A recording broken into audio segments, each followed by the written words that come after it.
Bonjour à tous, soyez bienvenus sur Paroisse Invisible, traçons sur nous le signe de la croix, car c'est Dieu qui nous rassemble au nom du Père, du Fils et du Saint-Esprit. Amen. Prions pour nos frères et sœurs malades.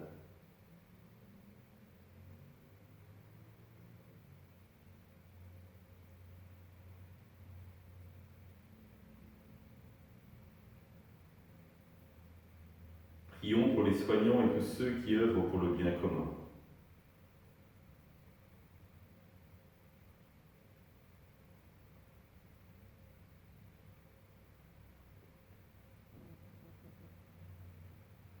Prions pour ceux qui sont en angoisse, la solitude, que l'Esprit Saint vienne les visiter.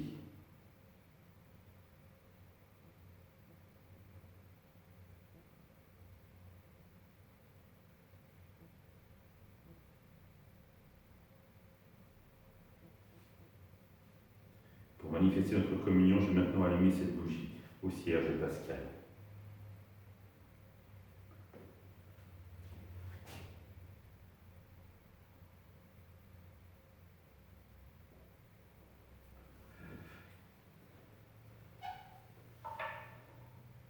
Dans l'évangile de Luc, il y avait un homme riche, vêtu de pourpre et de lin fin, qui faisait chaque jour des festins somptueux.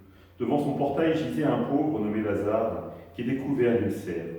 Il aurait bien voulu se rassasier de ce qui tombait de la table du riche, mais les chiens, eux, venaient lécher ses ulcères. Or le pauvre mourut, et les anges l'emportèrent auprès d'Abraham. Le riche mourut aussi, et on l'enterra.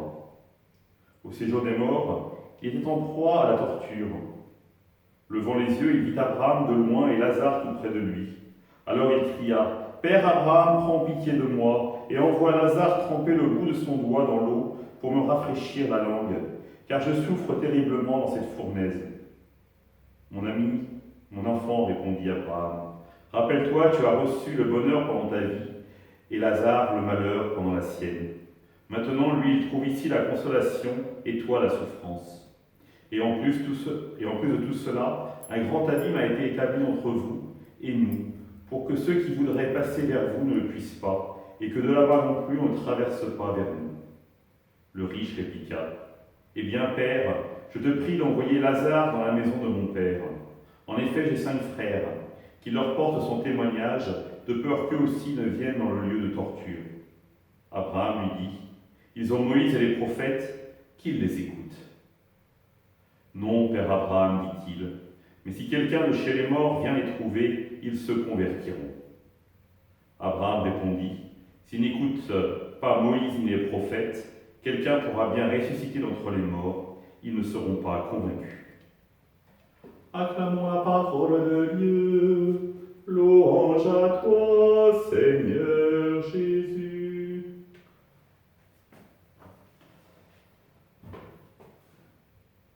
On se dit immédiatement en entendant la parole de Dieu, c'est l'opposition entre les riches d'un côté et les pauvres de l'autre.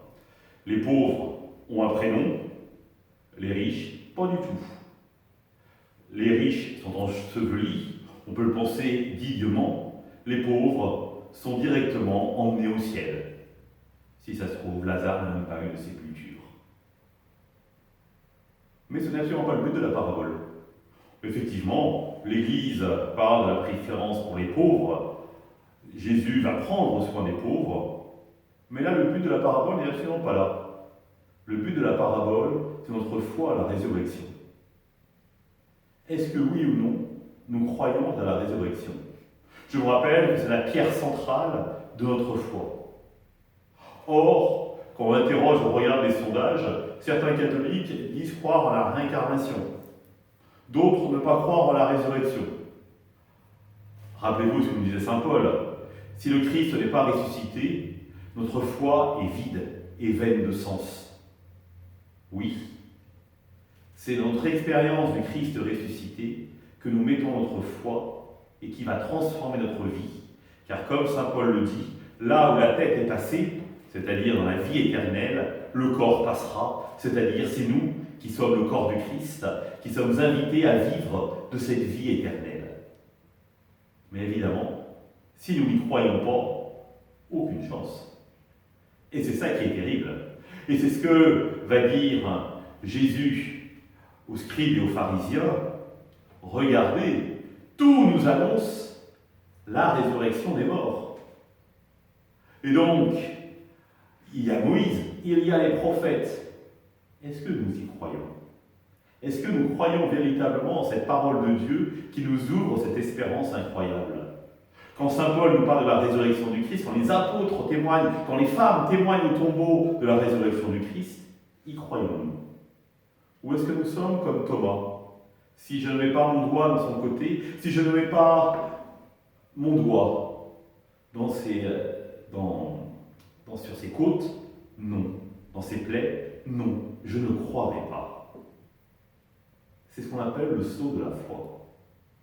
C'est-à-dire qu'on ne sera pas là, personne ne peut nous convaincre. Il faut poser un acte de confiance dans le Christ qui nous a promis sa résurrection. Et non seulement il nous l'a promis, mais il nous a dit qu'il nous entraînerait dans cette dynamique-là.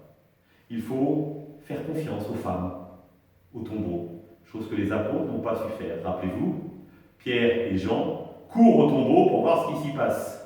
Il y en a un qui entre et qui croit, et l'autre qui retourne plein de questions. Pas eu confiance aux femmes. Non, je crois que véritablement, c'est à nous de vivre cette expérience du Christ ressuscité au cœur de notre vie, qui vient changer notre vie, et être capable de mettre des mots dessus pour en parler. Ainsi, les gens n'auront plus besoin que les gens reviennent des morts pour témoigner. Ils se baseront sur la parole de Christ, sur notre propre témoignage. Et celui-ci, je l'espère, est source de vie. Ensemble, nous prions. Notre Père, qui es aux cieux, que ton nom soit sanctifié, que ton règne vienne, que ta volonté soit faite sur la terre comme au ciel. Donne-nous aujourd'hui notre pain de ce jour. Pardonne-nous nos offenses, comme nous pardonnons aussi à ceux qui nous ont offensés. Ne nous laisse pas entrer en tentation, mais délivre-nous du mal. Amen. Que le Seigneur nous bénisse, nous accompagne notre journée, nous garde dans la paix. Au nom du Père, du Fils et du Saint-Esprit. Amen. Je vous rappelle que vous pouvez visionner le témoignage de Claudine, qui a été baptisée il y a 6 ans, et qui est engagée dans l'accueil de la paroisse, et qui va dire sa rencontre du Christ. Et de plus, ce matin, à 10h, vous pourrez suivre en direct l'enseignement biblique de Noël. À demain.